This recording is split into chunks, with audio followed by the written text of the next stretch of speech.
All right, the time has come. My favorite segments here. I'm putting Reggie on the hot seat with What Does It Mean, covering all the latest hot topics in Minnesota sports. First up, his favorite, Todd McShay. Way too early, 2023 NFL mock draft. Bear with me, Reggie. It's the middle of June here. We're already pulling out NFL mock drafts. All right, McShay's mock was released today. Vikings select North Carolina wideout Josh Downs with the 21st pick.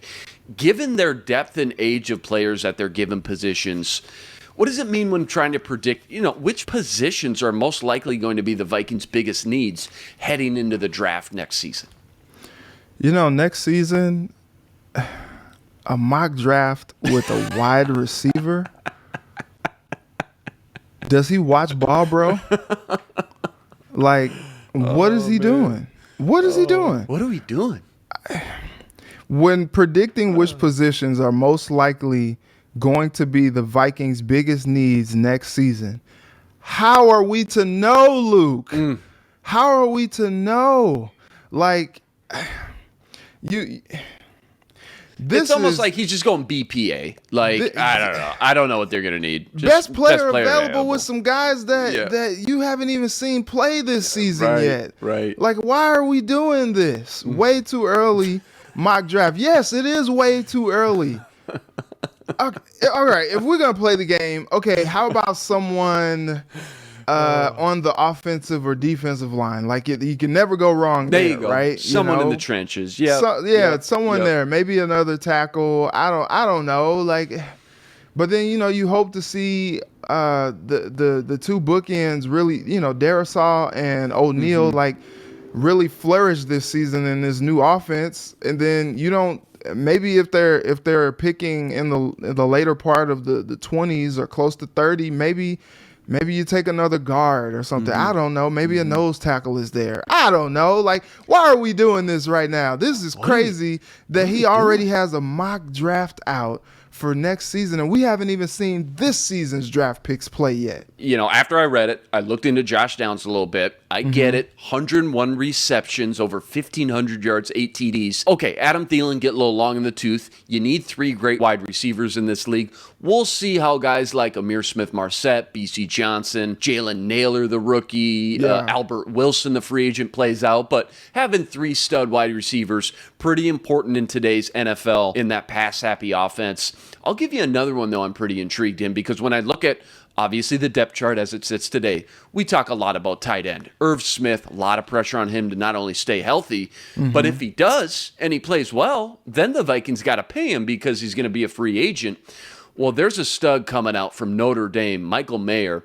And I covered him in high school. What? Another stud? They call him the NKY, Northern Kentucky Gronk. Wow, baby Gronk. That's what it says in the article. Baby Gronk. I mean, that would be a perfect situation to come into, man. He's been that big since he was 12. You're kidding. One of those guys. Dude is just a stud. He looks like a grown man when he was 16 years old. I'm like, yeah. So, what steel mill do you work at? Yeah, what's in the water over there? Yeah, what's in the water over there, man? Probably one of those kids that never ate a vegetable or a fruit in his life, just got yoked and stack off Gushers and fruit by the foot and Fanta orange soda. Are you kidding me? But I tell you, though, looking at that, Luke, Michael Mayer is going to be a top 10 pick. He's not lasting. If the Vikings have a great season and they're picking in the 20s or something like that, he's not lasting to them. He's going to be gone. You see it once in a while. Tight end usually not in the top 10 unless a blue chip comes out. Eric Ebron came out. Kyle Pitts went, 4th overall, something like that. Michael Mayer could be in that discussion, and I think he sits here today, mocked to the Cincinnati Bengals and Todd McShay's mock at 15.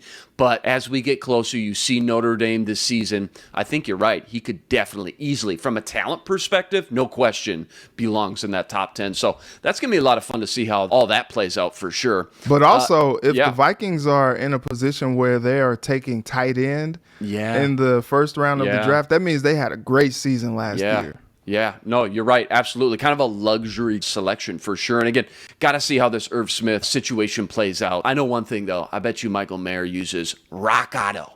Rock Auto, family served business, serving do-it-yourselfers like Reggie and I for over 20 years, reliably low prices, brake parts, tail lamps, even new carpet for your vehicle. Go to rockauto.com today. That's rockauto.com. All right, next one up. What does it mean?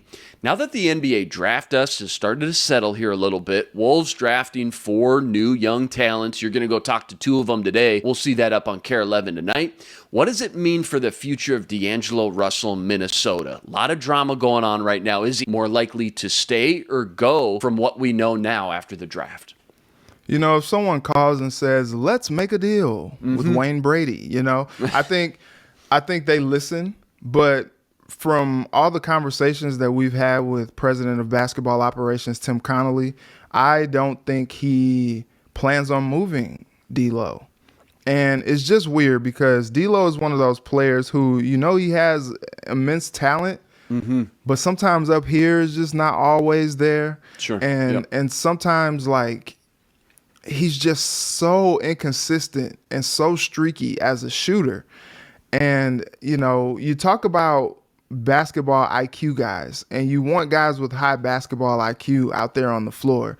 And sometimes he doesn't necessarily exhibit as much as you would like to see him out there. And I think all that stuff will be out of the window if some of those, like, shots that maybe you would think are ill-advised actually go down. You're just like, oh, no, why are you taking that shot? Oh, okay, it's all good. He made it. Yeah, all good. Okay, cool, he's good. But, like, there were some times, especially in the playoffs, where he was, like, taking some just ill-advised shots, and they just weren't going in, and you're just like, what are we doing out here? What are we doing? But then, like, you look at games like the play-in game, and he was fantastic. Like, he was lights out, and it's just like, we want to see more of those type of games than some of the other type of games, because there are some games where he just goes silent. Like, you don't hear much from him. You don't see much from him. And I think from a consistency standpoint, they need a little bit more from him moving forward, especially if they want to take the next step as a basketball team.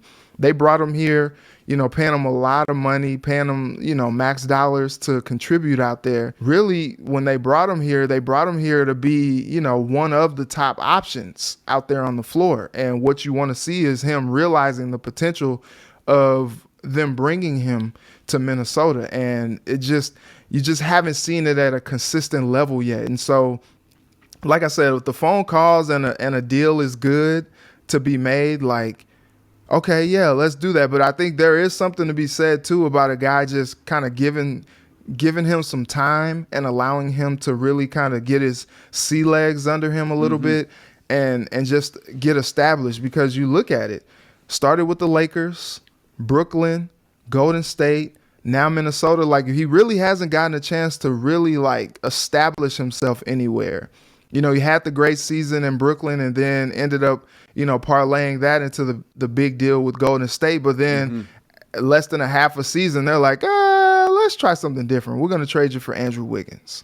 And now, you know, he's trying to figure out life in Minnesota. But I think fans are like, well, okay, like, it's time. Like, you're going into your 3rd season with the Wolves, like, put up or shut up time. And so I think this is the year that, you know, if they do go ahead and hold on to him and, you know, the Knicks don't, you know, come barking enough for, you know, a deal, I think they really try to see what they have in him and if it's going to work long term. And after this season, they'll have a big decision to make. You're right. He was brought in to be one of the big 3. And he flashes it, but it's only every 4th, 5th game. Like, remember when we were previewing that Memphis series, almost every game, game 1, game 2, game 3, I was going, all right, who's going to be the X factor tonight? And I always predict D'Angelo Russell. He was great against Memphis all season. He's going to show up. He's going to ball up 28 points, 12 boards, 12 assists. Never showed up. When Cat's getting in foul trouble, you know, or Ant just having an off game, going through those, you know, young progression slumps or whatever it may be, D'Lo has to be the guy. There's nobody else. And he just couldn't be counted on last year. So hoping again that this is maybe the light that switches here finally and he turns it on if he is in fact a Minnesota Timberwolf when this is all said and done. Got 30 seconds left. I'm going to improv one. They bring in Walker Kessler, the big man. They needed another big body, a rim protector. Does that mean, though, that they won't look in free agency for maybe another big man? No, I think everything is on the table with that. You Tim Connolly said that you don't necessarily draft for the now. So I don't think they really expect Kessler to come in and just be a guy that you rely on for deep minutes right off the bat. And so what that means is you do take a look at free agency and see who it is that you can bring in to pair with, guys like Vanderbilt and Naz Reid, because the disparity on the boards, especially in the postseason, was so glaring that you have to do something to address it. And, drafting guys like Moore and Minot and Kessler, that helps. But I don't think you are really expecting them to contribute like that right off the bat. I think you do look at free agency and see who you can bring over to just be kind of a bruiser, a guy that could extend possessions by grabbing boards off the rebound and really helping guys, get shots back up to, when you're looking at those second chance points. And so you take a look at free agency, see who's out there, see who you can get, with how you are with the cap, and really kind of go from there. But they have to do something different.